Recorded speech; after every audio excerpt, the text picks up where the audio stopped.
Knowing the original movie when it first came out, I think. I mean, I've been watching it over and over again, and I never get bored. And to see the fandom came through so many years, I must say, I am glad that there's this movie, even if it cannot match the first one. So come on, let me hear you say it. Come on. Jumanji. Good morning, afternoon, evening, everyone. Hi, my name is Myra and welcome back to my channel. Yes, I decided to dress randomly for this movie review and I decided to break out my decoupage hat for it. So I hope you definitely like this video. I never wear hats, obviously, in my movie reviews before, but I don't know, it just feels right. I hope you like it. If you do, let me know.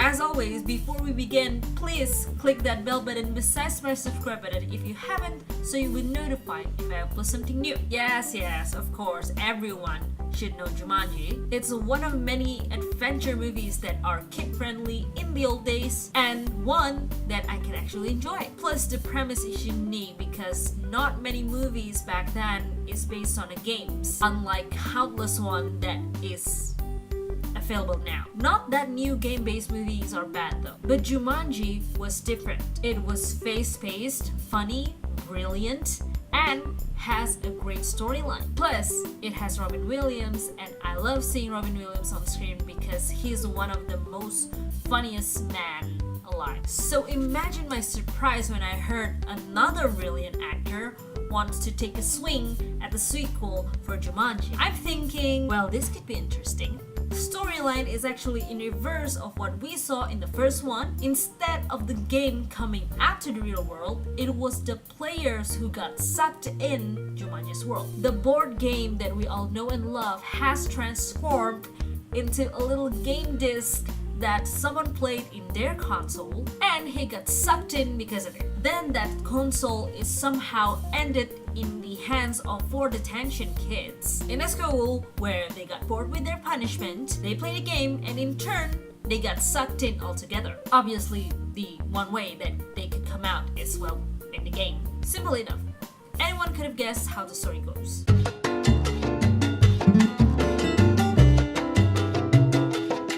Now, first of all, I want to appreciate how the characters in this movie enunciate the little tidbits of gaming. They talk about NPCs. For those of you who don't know, NPCs means non-playable characters, how they can react to only specific people reading specific entries, the level after level, and the use of strengths and weaknesses of all the characters to win the game. That's textbook RPG based game, and I happen to like RPG games. Played a lot of Final Fantasy, Valkyrie Profile, Star Ocean, especially Star Ocean 3, where they have like 3 discs or 2 discs on them. Played them on PS2, love them all. So that part I appreciate a lot. Then come the fandom itself, the world of Jumanji and how it was portrayed in this movie. I'm glad that this Jumanji is apparently still the same Jumanji as the first movie, when Robin Williams playing Alan Parrish was living it. As I said, the difference was, in the first movie only one player got sucked in and the rest of Jumanji just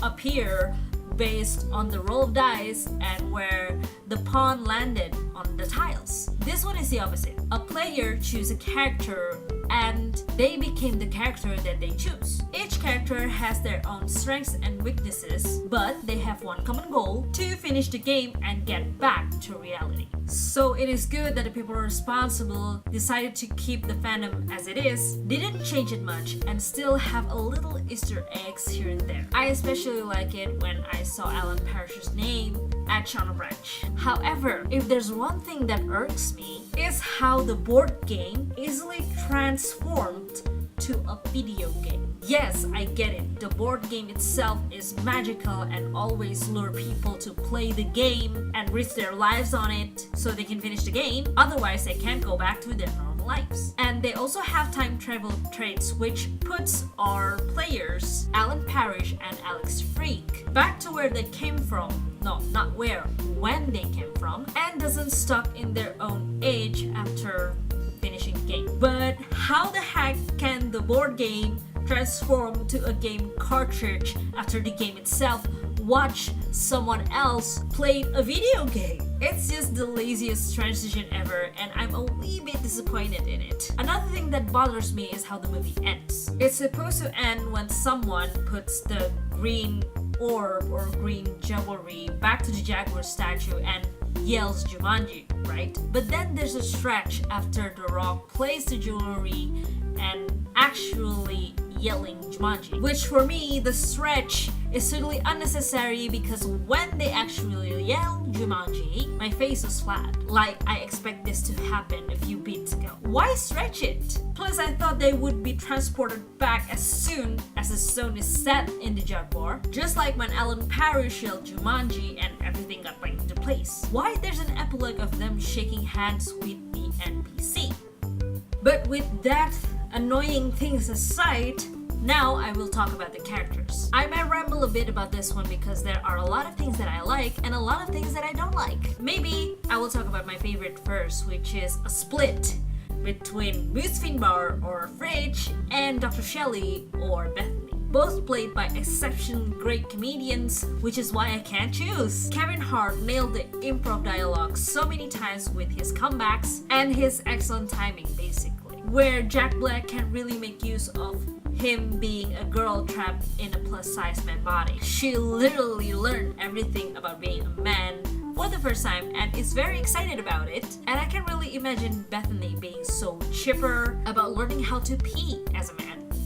So both of them are excellent. Even though Dwayne Johnson and Karen Gillan are also great at their roles, both of them didn't stand out as much as the other two did. But my country has a strict censorship policy though, so maybe if I saw the awkward kiss, which is I suspect what happened, I might think differently? I don't know. Maybe.